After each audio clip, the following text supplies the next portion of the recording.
John Solly, he's the web producer at the Daily Chronicle here in the Chicago area. And Jason Schaumburg, he's the editor of the Northwest Herald. So I'll let you guys take it from here. Thank you, everybody. John and I are with the same newspaper company, Shaw Media, but in two different newspapers. But a lot of the information he's going to provide you on slides is also applicable to what we're doing here.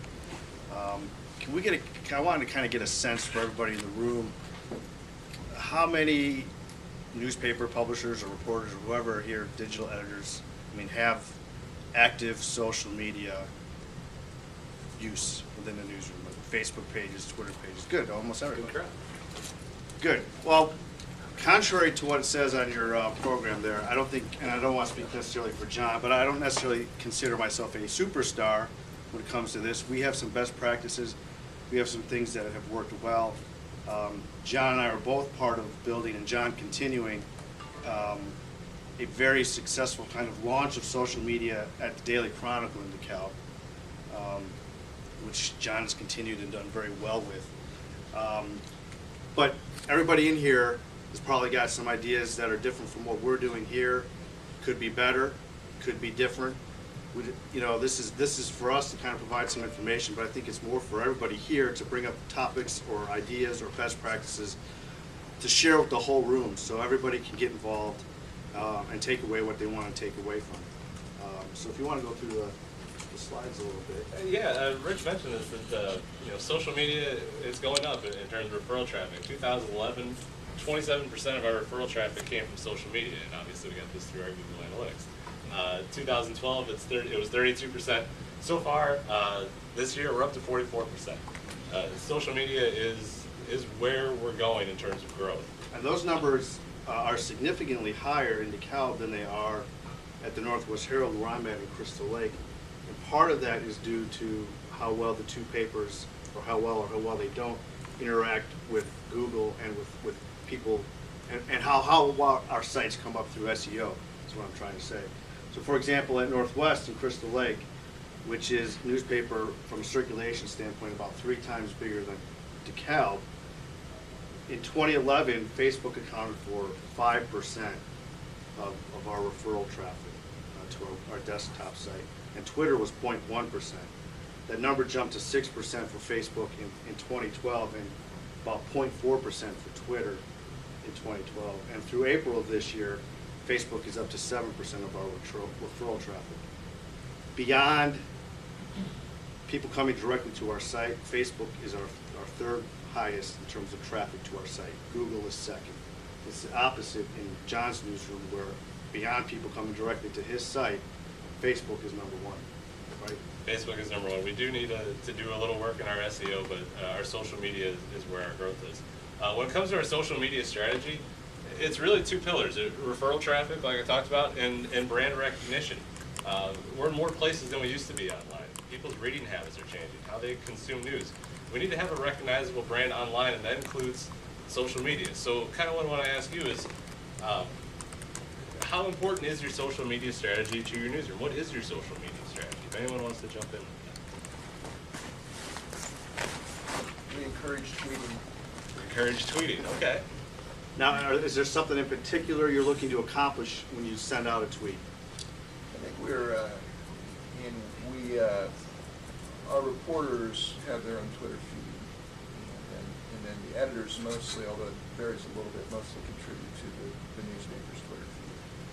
But what we're looking to accomplish is to drive traffic to our website, so we can get more page views, sell more ads, and then also to establish ourselves as the authority for local news, and to establish individual reporters as authorities on their beats, and people who are accessible, and that readers, the community can turn to with story ideas and input. And so we want accessibility, we want engagement, and sort of branding the reporters, I guess, as authorities, plus the traffic. We are in the process at the Northwest Herald right now of kind of for developing in writing a document, a set of guidelines and best practices when it comes to social media. Right now, everybody kind of has in their head what we should be doing, but we're trying to establish something more concrete. But one of the things we're basing all that on is whether it's a Facebook post or a tweet that you send out, we want it to accomplish one of three things. It'd be great if you could accomplish all three within the same tweet or Facebook post, but we're trying to accomplish one of three things. And one is the obvious one, drive traffic to your website. The second one is to inform readers. And it kind of also goes hand in hand with our third one, which is build the brand. So there's not every time you send out a tweet, for example, are you going to have a link to your story? Because you could just be informing people that there's a traffic accident at 76 and 14 involving 4 cars, avoid the area. That's not directing traffic to your website, but it is informing the reader, and it is, as you mentioned, establishing you as the authority for news and information in your locale. So we're trying to build a practice where we're doing at least one of those three things every time we post something on Facebook or we send out a tweet on Twitter. And when it comes to branding, we've got our main account, all of our reporters are on Twitter. When we want to drive information on a specific beat, Dave Thomas here, he covers Northern Illinois University for us. We want you going to his Twitter account as well as ours. We'll retweet him, but he's going to be the one providing the analysis, providing the links. We're building his brand by directing, we've got more followers than Dave. We're directing you to Dave though, and Dave's built up his follower account that way. I think in terms of best practices, that's a really easy way to brand your reporters, is direct them. Yes? That's what we do in our newsroom. Our practice is our reporters tweet as themselves, and then they immediately just swap over, like they all have access to our own, like the Tribune's Twitter account, and then they'll immediately flip over and then retweet whatever they just did. It's almost just like a two-step process. And then so it'll branding can as well. Do either of you, do either of you have guidelines on the individuals then of how much of their personal opinion or commentary might come into it? It's We're funny laughing because we had this conversation. We had in this the car conversation in earlier. the car, and we've been having this conversation in our newsroom, and Eric Ward here has been a part of that conversation. I'm of the mindset now that if you work at the Northwest Herald, for example, and you produce content, either as a copy editor with a blog or mostly as a reporter, being on Twitter is basically now a requirement of the job. But what we've been wrestling with and what we've been discussing in our newsroom is, okay, if I'm making you have a Twitter account for work purposes, do you set up your own work account and you have your own personal account? Or should you be doing it from your personal account? And if that's so, then you've got to establish guidelines for what's appropriate on your personal account and what's not, because you're going to be identified as a journalist with a newspaper. And that personal account can't be locked down if that's where you're sending readers to get the news. So, I don't know, I'm interested in hearing what the group has, because we have literally spent 2 meetings in my newsroom talking about this. Should you have a personal account and a private account and a work account? Does it matter? Do you have an established guideline in your newsrooms? For us, basically, some people have private accounts and personal accounts, but the rule is the one that they do for work, that's work. Like, this is being known to our public, you have to be professional on it. Whether this is also going to be your personal one and you want to tweet about how excited you are that this movie's coming out, this weekend, that's fine. But, or if you want a completely separate personal one and rant do your own thing. If you want a single one, then, it's up to your, you bear the responsibility of being professional, and you are a voice in the community, and people are going to read it. So it's up to them if they want to have, people that are open to, they don't have, and they're not as opinionated as others that don't want to have private and public ones.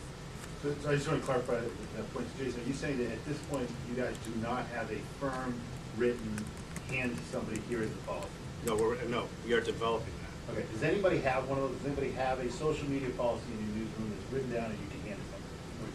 You do. What does that say regarding personal Twitter account? It says that they shouldn't be doing personal tweeting on their professional account. If they want to have a separate personal account, that's fine, but their professional account, is we want the people who are following them to follow them because they're a news reporter and because of their beat, not because of where they went out drinking or whatever. So- Yeah. Would you be willing to share that policy with everybody here? Yeah, in fact, we are in the process of revising it. We'll revise it next week. And I probably would wait till we've got it revised. because If you we'll send it need to me, then I'll make sure. Sure. And I'm aware of some others that are out there, that there are other newsrooms and organizations that have, and people are interested in hearing them. I think it's a quickly evolving area, and the idea that retweet, you don't even have to say anything different. You retweet something, you just endorse something. That is becoming an accepted sort of standard, that retweet. Right, but we are tackling those issues as well. I mean, what is appropriate to retweet and what is not appropriate Exactly. to retweet and from what account. Exactly. Going back to what you originally said in the back row about a reporter maybe tweeting from their own account and then jumping over to the newsroom account and just retweeting that. On some level, I would caution against that only because you're not giving anybody a reason to follow both accounts. The last thing you want to do is flood somebody's feed. Or- If it's, Or give them duplicate tweets all the time. And this is a little bit different, but we had our morning reporter in our newsroom who would tweet out a link to a story and then use the exact same wording, the exact same tweet, and send it out on the newsroom link at 30 seconds later. So in my timeline, because I was following both, I get the same exact tweet twice on top of each other from two different people. So I say to myself, well, why do I have to follow this account when this account's going to give me the same exact information? I think And it I'm has to- unfollowing one of them. It has to do with who the followers are, right? If you think there's a lot of crossover following between the reporter and the newspaper's general Twitter feed, then you want to avoid that. But if you think that the reporter might have their own audience and the newspaper a separate audience or largely a separate audience, then it makes sense to retweet. Sure, but you can accomplish what you're trying to accomplish by just taking the extra 30 seconds to write the tweet a little bit differently. And then you don't have to worry about how many crossover followers you do or don't have. or you can just retweet rather than typing out the same headline and putting the same. But if you do that too often, then it becomes the same thing. At this point, it's kind of standard. What we tell all our reporters that the rules don't change just because the platform does. You have to be accurate. I'd rather be second and right than first and not trustworthy. A personal story of mine is back when I was a reporter, I was covering a coaching search as a sports reporter, and a competitor put something out there that was first, but it was wrong. And so when we got it right later on, we were second on naming the actual coach. But our readers, we had a bunch of them come up and tell us, we saw that other guy put that out there, but we didn't trust it because he put something out there that was not accurate for us. So just, it needs to be said that the policy is that the rules don't change just because of the platform. Going forward again with some best practices, live tweeting for big events, there are studies out there that say follower growth can grow up to 50%. Look at the Boston Globe and what they did during the Bobby. That's a great example if you just visit their feed. And there's a good example even in DeKalb. If you go a couple years back, I don't know how many of you are from the area or familiar with the fact that it would have been 2010 that freshman Northern Illinois University student was murdered at a park off campus. There were a number of news conferences, obviously, updating the public to that developments in the investigation. Well, we would live tweet those news conferences, but we'd also tell people in advance that we were going to live tweet those news conferences. And then what would happen is people would see that we're going to live tweet it. They would start telling their friends either on Facebook or on Twitter that we were going to live tweet it. All of their friends then started following it. Anytime we mentioned that we were going to live tweet this news conference, we would get within an hour anywhere from 75 to 200 new followers just in anticipation of that news conference. And more of the times than not, those people are going to continue to follow you. They're not going to unfollow you unless you do something to warrant being unfollowed. But for the most part, you're going to stay in their timeline, and they're going to become part of your community. And by doing that, you're also letting your current followers know that, hey, your feed is about to get 10, 15, 20 tweets from us. So don't unfollow us. This is what we're doing. We're providing news as quickly as we can. And for those Keller, the murder case, we didn't exclude our Facebook followers who maybe weren't part of our Twitter audience. We also took the tweets and reposted them onto Facebook. Now, some of you might say, well, you can set up your Twitter account just to, so whatever you tweet goes directly to Facebook. I would advise against doing that because they're two different tools and you want to communicate differently between the two tools. But we'd also see the same growth on Facebook as we saw on Twitter when we were live tweeting events, news conferences and things like that. And we talked a little bit about this, but how many of you encourage your reporters to include analysis from their beat on Twitter? Nobody? Well, we do to an extent. To an extent. And one of the things we're wrestling with is where to draw the line between analysis and What's subjectivity. opinion? What's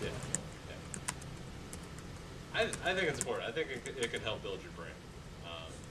We've seen it work really well in sports. I think sports it leads to a little more armchair analysis, and news it's a little bit tougher. But I think it's an important note that your reporters are expected to be knowledgeable on their beat. So if they've got some analysis that isn't crossing that line, I think it's okay for them to share it on that social media to help build that brand. And finally, when you've got big events, use a hashtag. And I want to go forward here. This is our Election Central website. We have a Twitter widget right here, and we had our own hashtag. It was DC Election. And Eric, I think you can speak a little more on this. But what kind of success did we have with this that you saw? We did it in Northwest too. Well, for us, it was actually different because our site basically crashed. Well, yeah. So other than that. so it became our new way of updating people on results as we were getting them.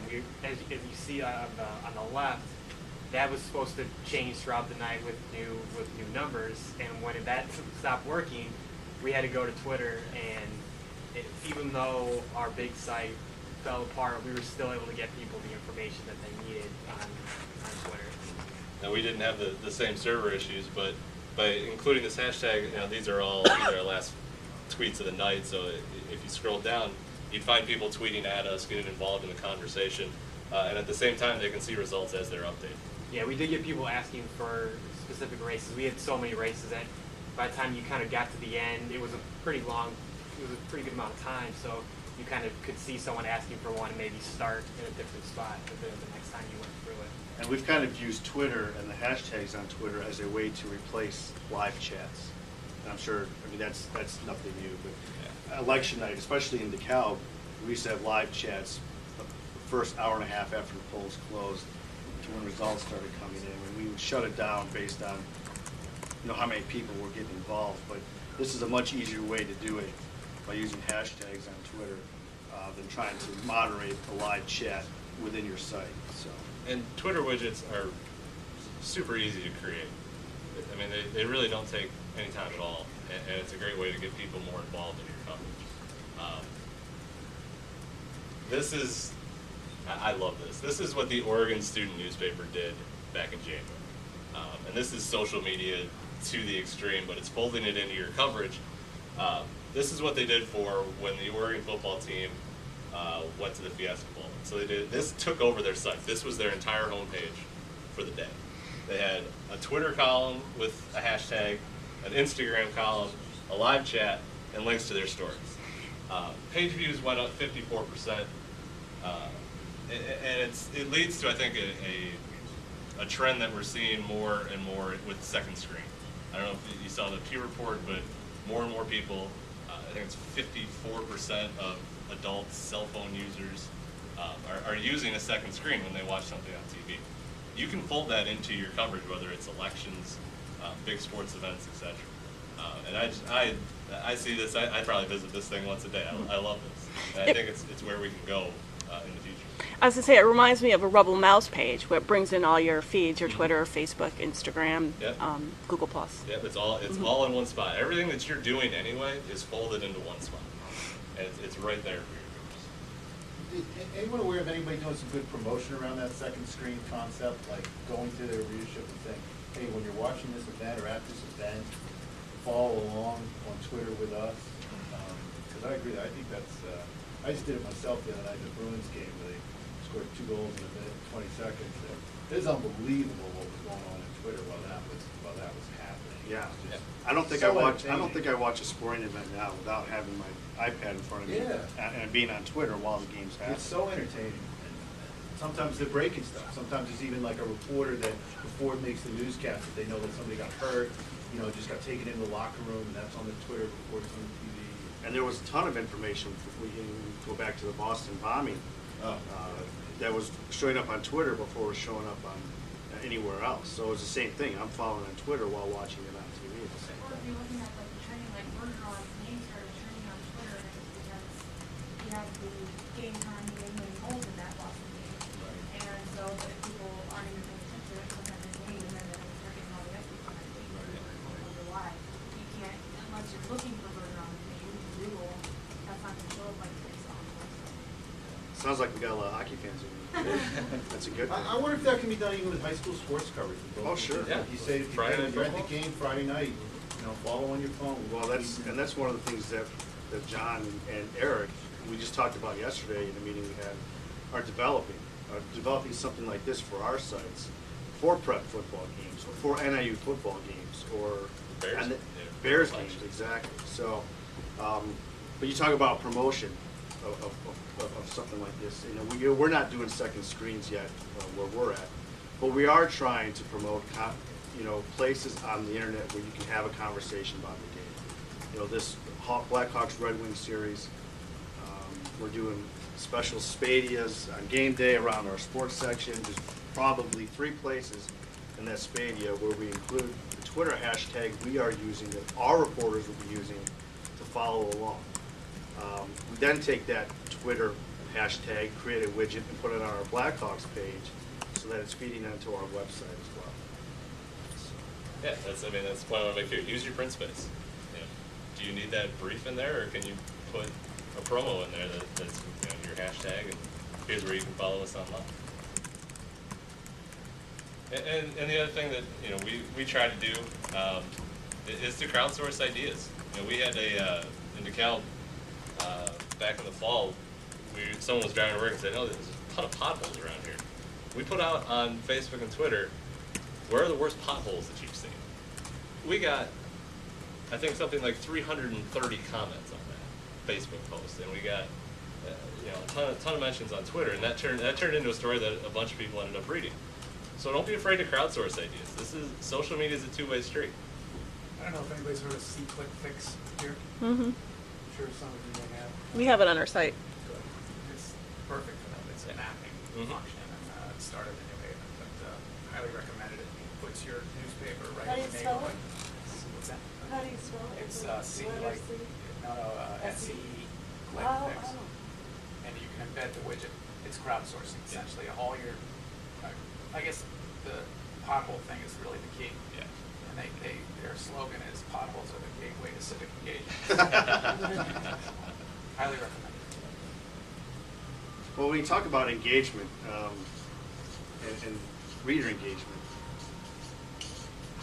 do you guys treat your Facebook page differently from Twitter? I mean, what are the differences you're using, and are you using one for reader engagement over the other? What are some of the things you're doing? Well, for us, I think a greater percentage of our audience is on Facebook versus Twitter, and I think that's just the age demographic that we serve. So we have a lot more, we use Facebook as more of a discussion tool. We have a lot of, we usually try and tag, like, a story about a local business or school, we'll tag them in that, and we find that a lot of those, like, area businesses or schools are a lot more active on Facebook as well. So it's a lot more of a discussion tool for us than Twitter is. But I think that's also, that might be unique to us because we just have a larger percentage of audience members on Facebook. Well, we're the same way in DeKalb, and you're right. Tagging is a great best practice. If you like as many pages as you can on Facebook and tag them and include them in the conversation. Target your audience too with your Facebook posts. How many know how to target a Facebook post? Okay. The same way you can schedule when you're typing in your post, there's just a little target thing. Click on that. You can target by age, by location, by what you're interested in. Great examples that we use as best practices. We've got We cover like 7 or 8 towns. You know, Sycamore City Council, people in DeKalb aren't going to care about Sycamore City Council. Target your posts for people that live in Sycamore, because then that's going to get bumped up in the newsfeed for people who live in Sycamore. And if you live in DeKalb or Genoa or wherever, it's not going to appear in the newsfeed then. So target your audience, and you're going to. We found that we get more click-throughs on stories. You know, City Council doesn't do that well on the web, but when we target our story, you know, to the people that live there, we found an increase in clicks, an increase in pages. Just to back up a little bit, does anybody find that they're having success in building reader engagement or in reader discussion and just having conversations with your readers on Twitter? Kind of? Not as much as Facebook. No, you're right. Yeah. And that's kind of how I've always viewed Facebook as the tool, certainly to drive traffic. But if you want to have engagement, conversations with your readers, Facebook is a tool for that. Whereas Twitter is the tool to get your headlines out there, get people to your website. It's just quick and dirty, personal wire feeds more than anything else. I think we have, on some level, and Eric, you can speak to this, we've tried to use Twitter more recently to have discussions, and you do that by how you construct the tweet and using people's handles in your tweets. But I don't know. I don't know. We're not seeing a huge success on it. And I didn't know if anybody else was trying it and seeing success with using Twitter as a conversation tool or not. Doesn't sound like it. I read a stat that the average tweet lasts something like 27 minutes, and the average Facebook post will last about 3 hours. So you're going to get more engagement. It's just Twitter's more of a trending thing. You find out what's going on, and you can insert things into what's going on. Right? It's also, I don't know about you guys, but I find it hard to stay in a conversation on Twitter because of the way the replies and everything. When you end up, you just have to go searching around for things. Yeah. Show my age. A few extra clicks to follow the conversation. It's definitely harder on your phone than it is with like a tweet deck or something like that. Sometimes you can see a little bit easier to follow a conversation than Twitter, but on your phone, doing it really quickly, it can be tough. Depends on your reader's habits with that specific plan. They're on their phone. It's a lot tougher. Back up just a moment. How do you target Facebook posts? See if I can pull it.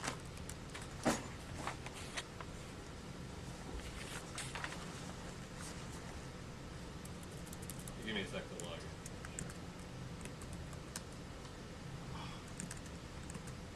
Too bad we can't see your password.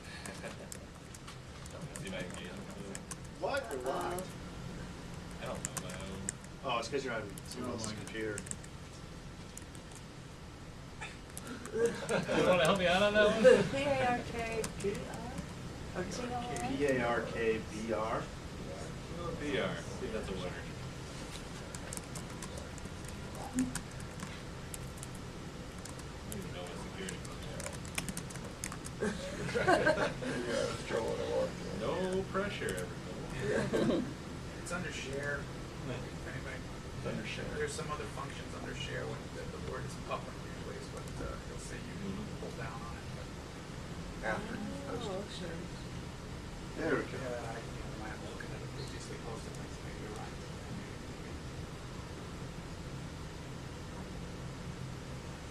I just wanted to post something. Who else thinks he's brave to go live to Facebook? Presentation screen. All right. Here's where you can schedule a post. Here's how you target a post. With that, at targeting, you can go by gender, relationship status, educational status, interested in, age, location, and language. The one that I use the most is location. Gender is something I'll use occasionally. The most recent example, we had a bridal shop open in DeKalb recently. I'm not targeting that post for men. I'm going to target that post for women. Sexist, you're sexist. Yes. Well, let me play devil's advocate quickly. Go for it. Why should I consider that to be a good tool? I mean, I would think that I'd want everybody, You want as many people as possible Right, and to see if it, yeah. I don't live in Sycamore, I live in DeKalb, but I do find that story interesting, maybe I'm gonna click on it.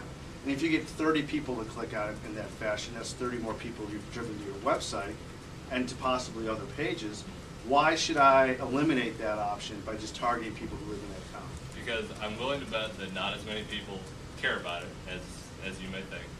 And I'm interested in the people who are going to bring me the highest volume. And I think that's based on where they live or what they're interested in. I don't think that's based on anything else.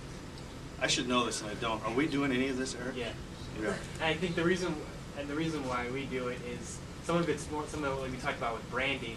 You want this to be a place for conversation, and if you put a post out there and it generates nothing every once in a while, that's okay. If you have 10 in a row that generate no conversation, no likes, that's a hit to your brand. It's a hit to your Facebook page. It's a hit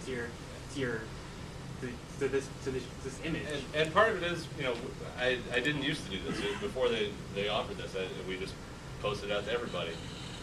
We weren't getting the engagement on city council or posts that we could target like we are now. And it's Well, that speaks to a little bit of what I have here, and that is knowing your audience as well. And, you know, just to piggyback on this a little bit, according to Pew, I think this is probably pretty obvious. More women than men use Facebook, but more men than women use Twitter. Pew also says that Twitter is more popular in urban areas than it is in suburban and rural areas. So know your audience. Know who is on your Facebook page and know what kind of stories they read, and make sure you're providing that kind of story to them when you're posting on Facebook. I have a question. I can't find the targeted. Does it depend on how you set up your page? It takes a certain number of likes to, Oh, okay. to get it. You know what that number is? Oh, how many do you have to have? Grades, yeah. 50, I think. Come on. I don't know what it is. Huh. But yeah, check your analytics. You know, we've got, for us, 61% female, 37.5% male. It's something you need to check out, and it'll work good to work with your audience. Eric, you're familiar with something that NPR out in Oregon did, is that right? Yeah. When they were trying to determine who was reading what on social media? Yeah, it was, they just kind of found 9 stories that generate more conversation. Usually it's positive things. It's kind of stuff that's good for that town. So maybe it's a weird quirk that they have, or maybe they want an award. It's something that's special to that area that area would want to share. Breaking news, obviously, controversial stuff, obviously, that's going to start a conversation. I think they found nine main themes they found that just generated a ton of conversation, a ton of likes and shares. Another thing is, you know, we mentioned earlier would be visual. Share photos. Photos get 53% more likes, 104% more comments, 84% more link clicks than an average post. Give you an example. If you're from around this area, we had some flooding recently. This guy took this picture from his car while he was driving. I wouldn't recommend that, but he sent it to us and said, "Hey, there's flooding on this road." So we put that on our Facebook page, and his name was Rich. So we said, "Hey, thanks, Rich, for sending this in. If you've got a severe weather photo, send it in. We'll make a gallery out of it." And we ended up getting 11,000 page views out of a reader-submitted gallery. And when it comes to Facebook and a user-submitted gallery, all you need is one photo to get it going. And you put it on your page and say, "Hey, thanks, whoever the reader is, thank you for sending this in. Send in your photos." You're going to find your account is just flooded with photos that you can put in. But space photos out on Facebook. It's recommended 3 hours about between, because otherwise you're flooding somebody's feed with photos. It's an easy way to get it. Sharing video. How many of you use Vine? What do you think of it? Well, it's just 6 seconds. I've just been playing around with it, and our company is partnering with, oh gosh, what's the name of it? Tout. Okay. So we're going to be encouraging our journalists to do Tout videos, but also our audience to turn in Tout videos, which is similar to Vine. And Tout's 10 seconds? Or is it 15? I'm not sure. Okay. We haven't had the training on it yet. Okay, I think Tout's like 10 or 15 seconds, and if you pay more, you can get like 30 seconds. Okay. But we've used Vine, like I said, we've been playing around with it a little bit, but you know, short video, little highlights. We had the flooding. There was a sand truck that arrived, and you could let people know quickly, hey, you can pick up sand here for sandbagging. Just a couple of tip sheets, one on Facebook and one on Twitter. Mashable's got a great guide. I don't know how you visit Mashable, but it's a great site for social media. One thing I will, if there is a drawback, I guess, to being successful on social media, it's that you really have to spend time on it to maintain it, and you have to maintain that consistency. Whatever expectation and consistency you build, you have to maintain that expectation and consistency. Got a good example from my time in DeKalb. A couple years ago, the municipal band director, who was 92 years old, died. Obviously, we were anticipating that day. We had an obit pre-written, ready to go. It was on a Sunday. So we got news of it. Sunday Reporter, you know, got some fresh quotes, posted our obit.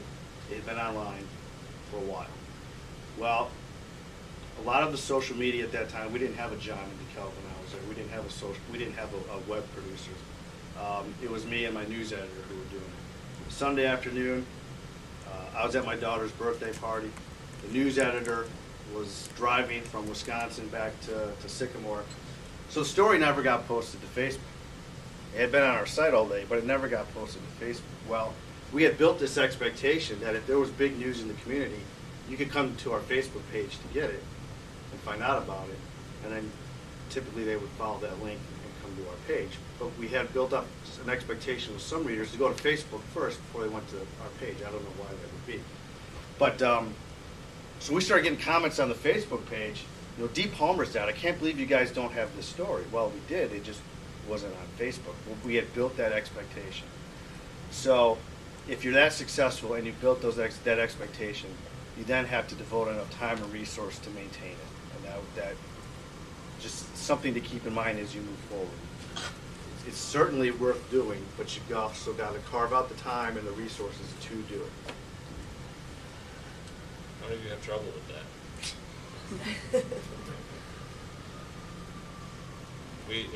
I'm in charge of it in DeKalb, but I train a bunch of people on that too. I'm going to be sick. I'm getting married in July. I'm going to be gone for 2 weeks. There's going to be news that happens, so you have to devote some time to train some other people in the newsroom too, and you need to trust them that they know how to use it. They can post those stories.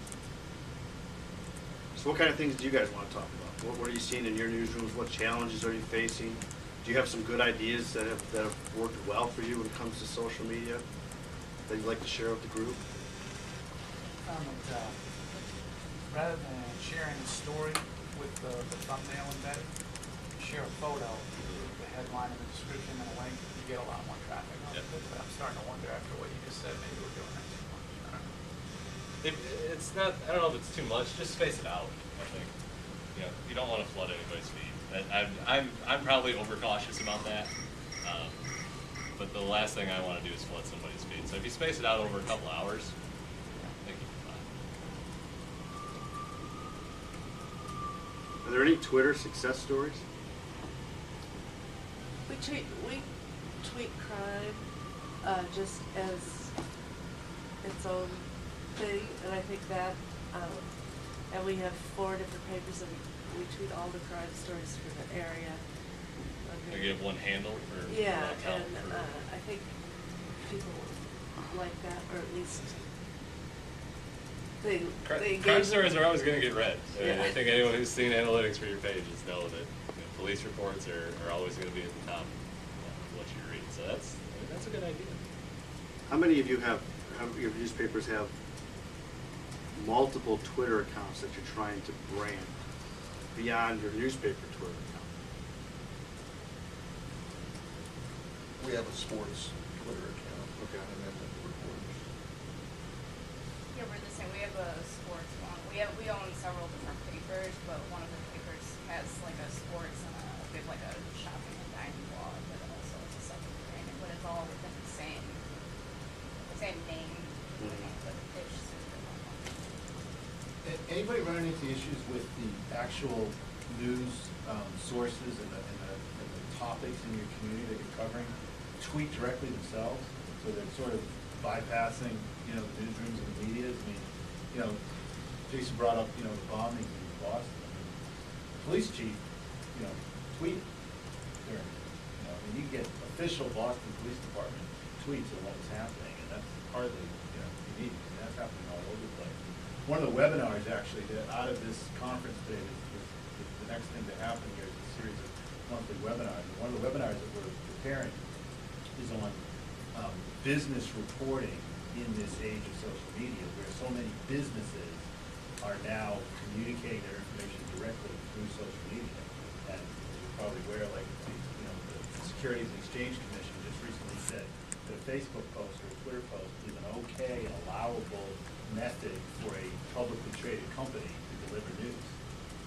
So if there's breaking news that might affect their stock, it's okay for them to put up in their own, you know, social media. I'm just curious the dynamic. I mean, we're at risk of, you know, getting out of the equation here with some people.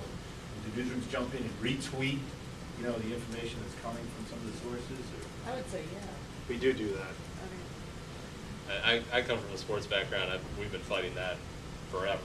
You know, sports departments more and more, and especially at the college level, have their own information departments, and they will put out the news, you know, before we do. So you got to find a way to be different. You got to find a way to give them something more, because I mean, most of these companies are just going to kind of give you the bare bones or put it in the best light. Sure. Find a way to that. I requested credentials for University of Connecticut football season. We were trying to get a sports section on our site, and the guy told me that they were going to stop credentialing in the near future. They were producing all their own news. So, like, the last thing they want is a columnist who's actually looking at the university or investigating the university, wandering around campus. They just finally decided we're not going to do this anymore. So I tend to think that he may have been trying to put me off more than policy. I have a relationship with the guy, but that's just Well, that's rather that's a extreme. publicly funded university. I haven't heard of that before. But don't be surprised. Right? Oh, yeah. Just going back to what you were saying about people kind of bypassing you, about a month and a half ago, I was on Twitter, and the local school district put on their Facebook that they weren't canceling the class. So, even though they didn't send us a press release, because they wasn't usually they send out something that they do. And there was such a backlash for not canceling class that they were bombarded on their Facebook page, people just freaking out why they didn't cancel school because the weather was so adverse that morning. And so that in and of itself, we, you know, through Facebook, because we're fans of them, saw it, and that in it turned into a story. So we actually got kind of a news tip from that, people calling us and freaking out. So like, it wouldn't have even been a story if they hadn't kind of bypassed us. So. Yeah, that's a great point too. If you build expectation with your readers that they can provide you tips or ask you questions on your Facebook page, and you take the time to follow up or talk to them, for heaven's sake, respond to them, you're going to get better tips and better engagement with your readers when you do that, instead of just seeing what they have to say, blowing them off, and moving on to the next item. We've gotten a number of story ideas or alerts to fires, traffic accidents, things like that from people posting it on our Facebook page. We've got a police department that's pretty active on social media. We will, if there's a breaking thing, we'll share it right away, and then we send a reporter out and a videographer. Then we collect our own news. So we'll alert you to something right away, but then we're going to go get the news the way we've always done it. We spent a lot. Oh, go ahead.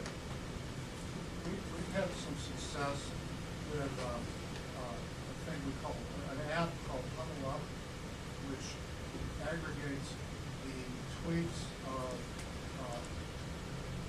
South Bend. It's the Notre Dame football team, and then whatever team they're opposing that week. And you see kind of the trash talk and the who's injured and all those kinds of things. It's kind of a fragile thing because the fact that a football coach allows his players to tweet. Most football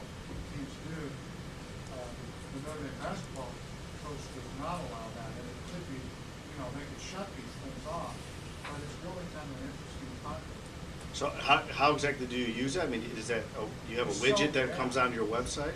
Yes, Sell we the app. sell, no, it's a sub. Oh, you developed it? We sell it, yeah, we Oh, wow. developed it, and we sell it, and then we put some, then we will then, link to our copy and our coverage from there, and they send people back to the front page site. We've spent a lot of time talking about Facebook and Twitter. Is anybody using any other social media?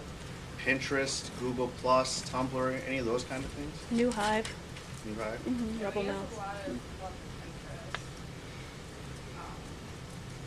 Especially local businesses to really interact well with Pinterest. Do you find that it's, what kind, how are you using Pinterest? What kind of Well, we have boards. We own 4 different papers, so we have boards that are just the stories from each paper. But then we also, like I said before, we have a pretty strong shopping and dining section, and then also seasonal things.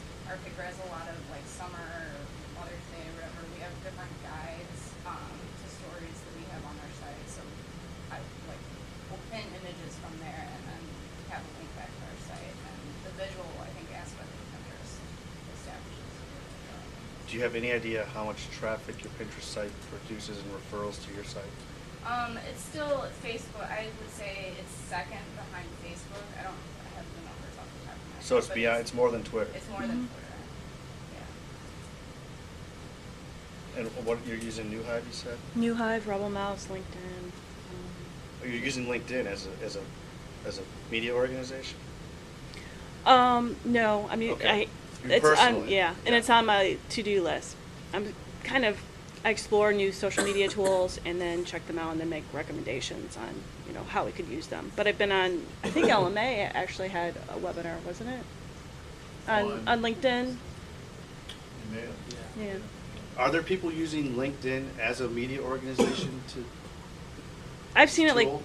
like sharing, but like as a professional journalist, then sharing their story links and stories.